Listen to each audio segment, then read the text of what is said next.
জিম্বাবুয়ের একটা বলার এসে বড় বড় ছয় মারতে পারে, অথচ আমাদের লিটন শান্তর ছয় মারার সামর্থ্য নেই। জিম্বাবুয়েকে হারিয়ে এত আনন্দের কিছু নেই। শান্ত লিটনের জবাব দিতে হবে এরকম ব্যাটিং তারা কেন করছে। প্রয়োজনে ওদের বেতন বন্ধ করা হবে। এবার ম্যাচ জিতেও শান্ত লিটনের উপর চরম খেপেছে বিসিবি সভাপতি নাজমুল হাসান পাপন। নড়বড়ে জিম্বাবুয়ের বিপক্ষে প্রায় হেরেই গিয়েছিল বাংলাদেশ দল। মাত্র 9 রানে জয় নিয়ে সিরিজ জিতল টাইগাররা।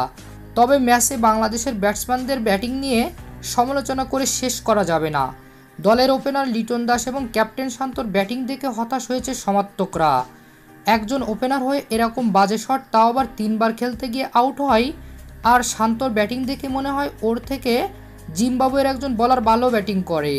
তাই তো ম্যাচ জিতেও খুশি নন নাজমুল হাসান পাপন। তিনি বলেন, বিশ্বকাপের আগে এরকম ব্যাটিং মানা যায় না। লিটনের ব্যাটিং দেখে একেবারে হতাশ আমি। সে আসলে ক্রিকেট ভুলে গেছে নাকি আমার সন্দেহ আছে। ওর শট সিলেকশন একেবারে বাজে, যেটা পারে না সেটাই বারবার করতে চায়। এটা তো প্র্যাকটিস ম্যাচ নয় যে শট প্র্যাকটিস করবে। শান্তর তো আরও বাজে অবস্থা।